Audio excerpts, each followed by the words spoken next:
আজকের এই বিশেষ বিশ্লেষণে আপনাদের সবাইকে স্বাগত। আজ আমরা এমন একটা কৌতূহলোদ্দীপক বিষয় নিয়ে কথা বলবো যা শুনলে আপনারা সত্যি অবাক হবেন। হিন্দু পৌরাণিক কাহিনীর জনপ্রিয় গল্পগুলোর আড়ালে আসলে কোন প্রাচীন যোগবিজ্ঞান লুকিয়ে আছে, আজ আমরা তারই রহস্য উন্মোচন করব। এই আলোচনাটি আমরা এমনভাবে সাজিয়েছি যাতে একদম খুঁটিনাটি সমস্ত তথ্য থাকে, যা ছাত্রছাত্রী থেকে শুরু করে শিক্ষক সবার জন্য একটা পূর্ণাঙ্গ স্টাডি মেটেরিয়াল হিসাবে কাজ করবে। তো চলুন দেবদেবীদের গল্পের পেছনের আসল বৈজ্ঞানিক আর আধ্যাত্মিক সত্যিগুলো ডিকোড করা যাক। ভাবুন তো, পৌরাণিক কাহিনীগুলোতে আমরা প্রায়ই দেখি বিভিন্ন দেবদেবীর একাধিক স্ত্রী রয়েছে। তখন স্বভাবতই একটা প্রশ্ন মাথায় আসে, তাই না? প্রাচীন গ্রন্থগুলো কি সত্যি একাধিক সঙ্গী বা বহুবিবাহকে সাপোর্ট করে? আক্ষরিক অর্থে কি এই গল্পগুলো আমাদের একাধিক বিয়ের শিক্ষা দিচ্ছে? চলুন আজ এই আক্ষরিক ব্যাখ্যার খোলস ছেড়ে একেবারে গভীরে ডুব দেওয়া যাক, আর যুক্তির আলোয় বিশ্লেষণ করে দেখি এর আসল অন্তর্নিহিত অর্থটা ঠিক কী। আজকের এই তথ্যবহুল যাত্রায় আমরা মূলত ৫টা ধাপে এগোব। প্রথমে জানব একাধিক বিবাহের ভুল ধারণাটা কি, তারপর প্রাচীন ভারতের যোগ স্কুলগুলোর বৈচিত্র্য, এরপর কার্তিকেয় ও বিষ্ণুর রূপক, তারপর গণেশ ও নারীর বিজ্ঞান, আর সবশেষে জানব আমাদের প্রতিদিনের প্রথার আড়ালে থাকা আসল বিজ্ঞানটা ঠিক কী।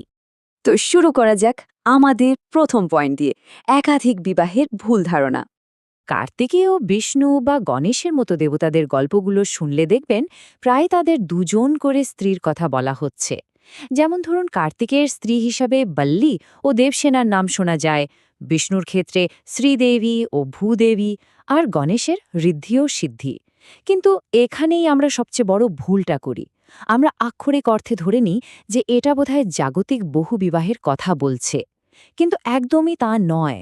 আসল সত্যিটা হলো, এই গল্পগুলো কোনোভাবেই শারীরিক বহুবিবাহের প্রচার করে না। এগুলো আসলে অত্যন্ত গভীর এক্সপিরিয়েন্সিয়াল স্পিরিচুয়াল উইজডম বা অভিজ্ঞতাভিত্তিক আধ্যাত্মিক জ্ঞান। এই জ্ঞানগুলো গভীরভাবে বুঝতে পারলে মানবজীবন সম্পূর্ণ রূপান্তরিত হয়ে যেতে পারে। এবার আসা যাক আমাদের দ্বিতীয় ভাগে, প্রাচীন ভারতের যোগ স্কুলগুলোর কথায়। এখন আপনাদের মনে হতে পারে, এই রূপকগুলো তৈরি হলো কিভাবে? দেখুন, ভারতবর্ষ তো বিশাল বড় একটা জায়গা। প্রাচীনকালে এই বিস্তৃতির কারণে অসংখ্য আলাদা আলাদা যোগ স্কুল বা ধারা গড়ে উঠেছিল। বিভিন্ন অঞ্চলের গুরুরা সম্পূর্ণ ভিন্ন ভিন্ন পদ্ধতিতে তাদের শিষ্যদের শিক্ষা দিতেন, আর ঠিক এই কারণে এমন অদ্ভুত সব আঞ্চলিক বৈচিত্র্য চোখে পড়ে। যেমন ধরুন, ভারতের কিছু জায়গায় ভগবান গণেশকে চিরকুমার মানা হয়, আবার অন্য জায়গায় বলা হয় তার দুজন স্ত্রী। এর মূল কারণ হল ভিন্ন ভিন্ন যোগ স্কুল একই আধ্যাত্মিক শিক্ষাকে তাদের নিজস্ব স্টাইলে, নিজস্ব লোকাল গল্পের মোড়কে সাধারণ মানুষের কাছে তুলে ধরেছিল। চলুন এবার ৩ নম্বর পয়েন্টে যাই, কার্তিকেয় আর বিষ্ণুর কাহিনীর রূপকগুলো ঠিক কী বলছে।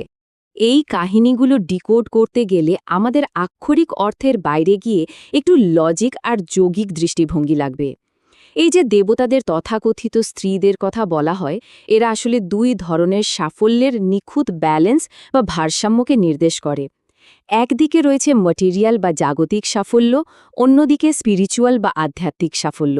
বিষ্ণুর ক্ষেত্রে ভূদেবী হলেন জাগতিক দিক, আর শ্রীদেবী হলেন আধ্যাত্মিক দিক। কার্তিকেয়র বল্লী এবং দেবসেনাও ঠিক এই একই ভারসাম্য তুলে ধরেন। মানে মূলাধার চক্রর জাগতিক মায়া আর ঊর্ধ্বমুখী আধ্যাত্মিক চেতনার দারুণ একটা সামঞ্জস্য শেখানো হয়েছে এখানে। কার্তিকের গল্পটা একটু তলিয়ে দেখা যাক। কাহিনী বলছে বল্লী এসেছেন একটি আদিবাসী সম্প্রদায় থেকে। যোগবিজ্ঞানে এর মানে কি জানেন? এর মানে হল আমাদের শেকড় বা জাগতিক ভিত্তি, অর্থাৎ মেটেরিয়াল সাকসেস। আর অন্যদিকে দেবসেনা হলেন স্বর্গের অপ্সরা, যা স্পিরিচুয়াল সাকসেস বা আধ্যাত্মিক জগৎকে বোঝায়। একজন প্রকৃত যোগী বা সাধককে এই দুটো জগতের উপরে সমান কন্ট্রোল রাখতে হয়। বুঝতে পারছেন তো? এটা নিছক দুজনের সাথে বিবাহের গল্প নয়, এটা একেবারে নিখুঁত একটা যৌগিক সমীকরণ। আর এই ব্যাপারটা একটা প্রাচীন বৈদিক সত্যকে কত চমৎকারভাবে তুলে ধরে জানেন? দেবসেনা হলেন ইন্দ্রের কন্যা। আমরা জানি ইন্দ্রের প্রধান অস্ত্র হল বজ্র। ঋগ্বেদের প্রথম মণ্ডলের একটা সূক্তের রূপক আছে, ইন্দ্র যখন তার বজ্র দিয়ে ঘোড়ার লেজে আঘাত করেন তখন সেই লেজ সোজা হয়ে যায়।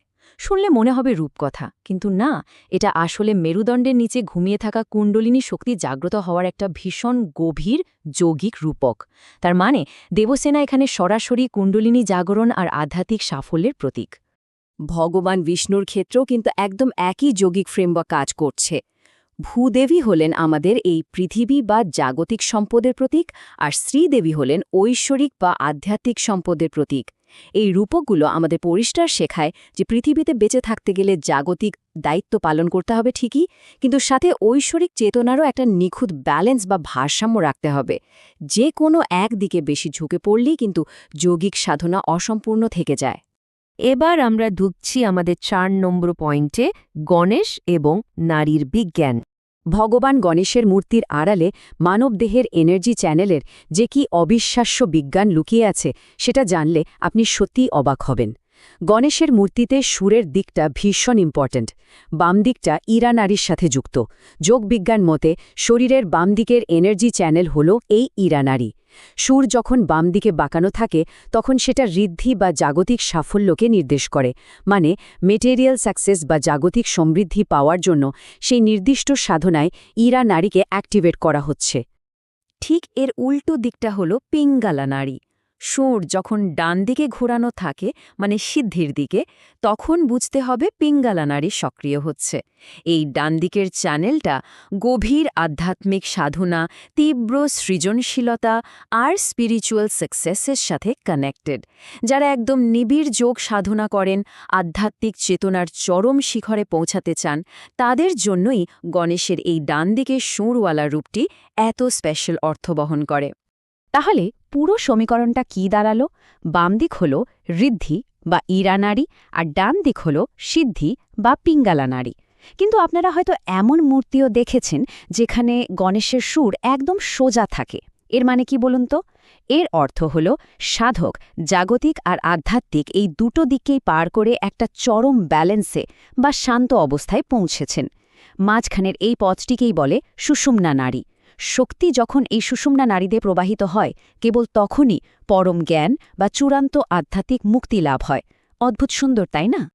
এবার চলে আসছি আমাদের শেষ ভাগে, প্রথার আড়ালে যোগবিজ্ঞান। এই পর্যায়ে এসে আমাদের একটা খুব গভীর সত্যি উপলব্ধি করতে হয়। আমরা যে রোজ ঠাকুরের সামনে প্রদীপ জ্বালাই বা ফুল দিই, এগুলোকে আমরা নিছকই ধর্মীয় অভ্যাস বলে মনে করি, তাই তো? কিন্তু আসলে এগুলো অত্যন্ত নিখুঁত আর সুনির্দিষ্ট যৌগিক এনার্জি ম্যানেজমেন্ট প্র্যাকটিস। একটা নির্দিষ্ট নিয়মে পরপর এই কাজগুলো করলে আমাদের চারপাশের পরিবেশের এনার্জিকে একটা জায়গায় ফোকাস করা সম্ভব। কিন্তু অত্যন্ত পরিতাপের বিষয়, আজ আমরা এর পেছনের বিজ্ঞানটা পুরোপুরি ভুলে গেছি। শুধু অভ্যাসের বশেই এই প্রথাগুলো পালন করে চলেছি। সময়ের সাথে সাথে সাধারণ মানুষ যখন এই জটিল যোগবিজ্ঞানগুলো বুঝতে অক্ষম হল, তখন নতুন প্রজন্মের নানা প্রশ্নের উত্তর দেওয়ার জন্যই এই গল্পগুলো তৈরি করা হলো। দেবদেবীর বিয়ে, যুদ্ধ, পরিবারের এত এত চমৎকার কাহিনী, এগুলো তৈরি হয়েছিল মূলত মানুষের কৌতূহল মেটানোর জন্য। আর এভাবেই জেনারেশন আফটার জেনারেশন এই দারুণ সব বিস্তারিত পৌরাণিক কাহিনীর আড়ালে আমাদের আদি এবং অকৃত্রিম যৌগিক বিজ্ঞানটা আস্তে আস্তে চাপা পড়ে যায়।